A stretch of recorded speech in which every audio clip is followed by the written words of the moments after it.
Hi, I'm Mimi Kennedy, and I'm going to read an excerpt from a legal memo signed by Assistant Attorney General for the Justice Department's Office of Legal Counsel, J. Bybee, and most probably written by Berkeley Law School professor John Yu. The August 1st, 2002 memo addresses the proposed interrogation of a detainee named Abu Zubaydah. I'm Andy Worthington. I'll be reading excerpts of Abu Zubaydah's first-hand account of his interrogation in a secret CIA prison. Abu Zubaydah's testimony is included in a report by the International Committee of the Red Cross about the treatment of detainees in US custody. Bybee. You have asked for this office's views on whether certain proposed conduct would violate the prohibition against torture found at Section 2340A of Title 18 of the United States Code.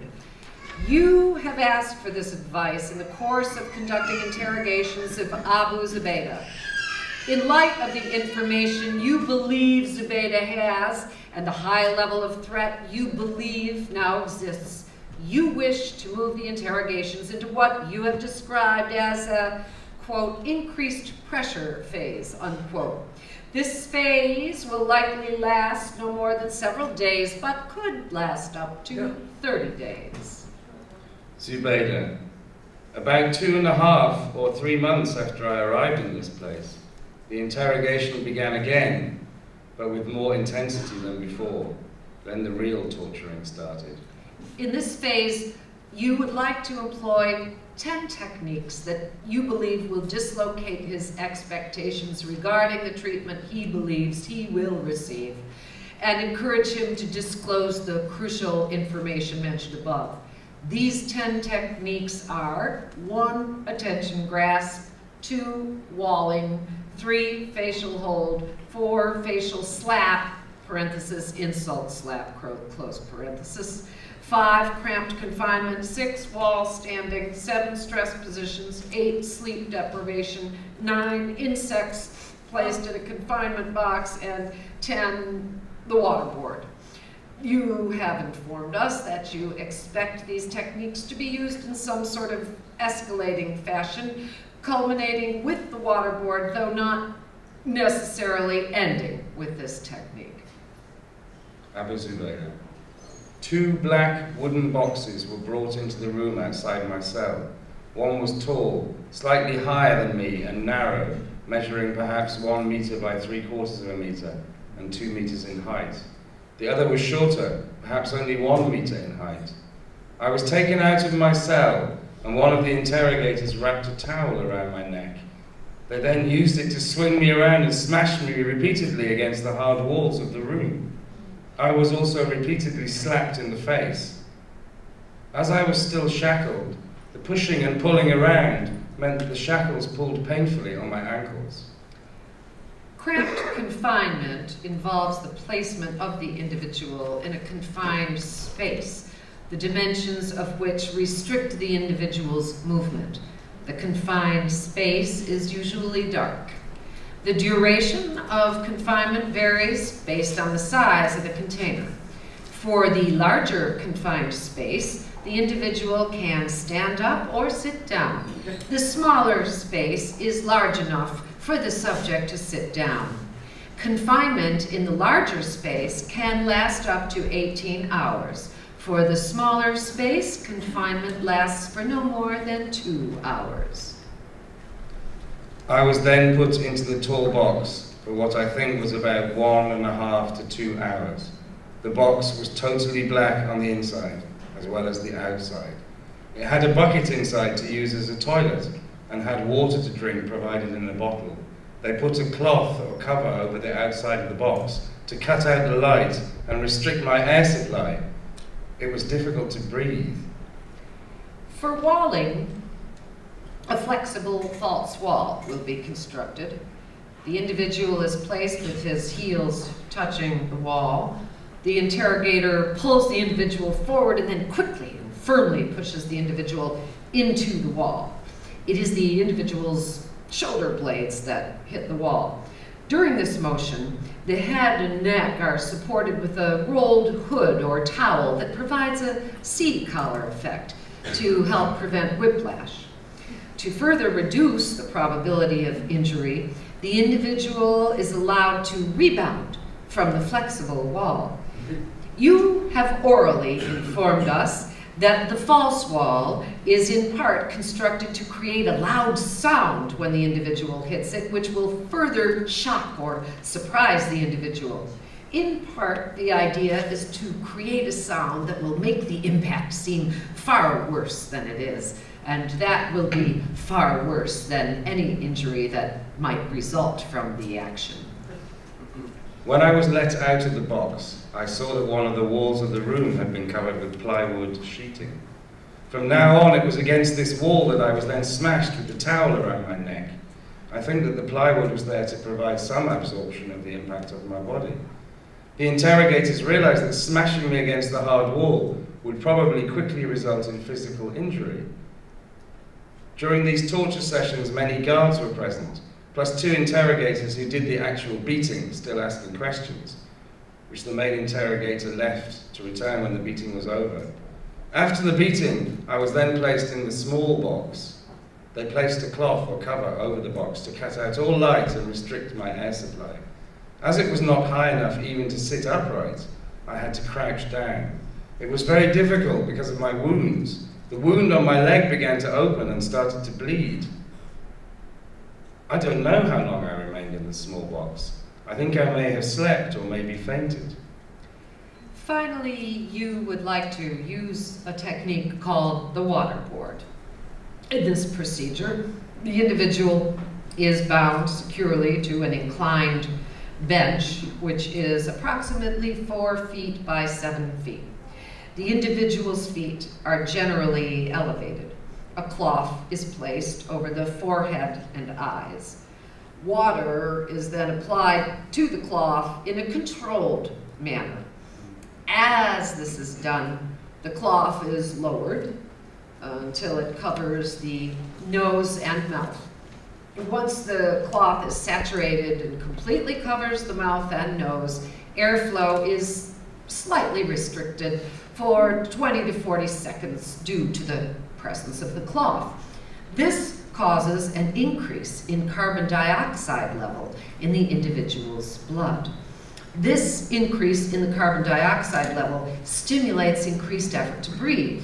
This effort plus the cloth produces the perception of, quote, suffocation and incipient panic, unquote, i.e., the perception of drowning. During those 20 to 40 seconds, water is continuously applied from a height of 12 to 24 inches. After this period, the cloth is lifted and the individual is allowed to breathe unimpeded for 3 or 4 full breaths. The sensation of drowning is immediately relieved by the removal of the cloth. The procedure may then be repeated. The water is usually applied from a canteen cup or a small watering can with a spout. You have orally informed us that this procedure triggers an automatic physiological sensation of drowning that the individual cannot control, even though he may be aware that he is in fact not drowning. You have also orally informed us that it is likely that this procedure would not last more than 20 minutes in any one application. I was then dragged from the small box, unable to walk properly, and put on what looked like a hospital bed and strapped down very tightly with belts. A black cloth was then placed over my face, and the interrogators used a mineral water bottle to pour water on the cloth so that I could not breathe. After a few minutes, the cloth was removed, and the bed was rotated into an upright position. The pressure of the straps on my wounds was very painful. I vomited. The bed was then again lowered to a horizontal position, and the same torture carried out again, with the black cloth over my face and water poured on from a bottle. On this occasion, my head was in a more backward, downwards position, and the water was poured on for a longer time. I struggled against the straps, trying to breathe, but it was hopeless. I thought I was going to die. I lost control of my urine. Since then, I still lose control of my urine when under stress. In order for pain or suffering to rise to the level of torture, the statute requires that it be severe. Although the confinement boxes, parenthesis, both small and large, close parenthesis, are physically uncomfortable because their size restricts movement, they are not so small as to require the individual to contort his body to sit, small box, or stand, large box.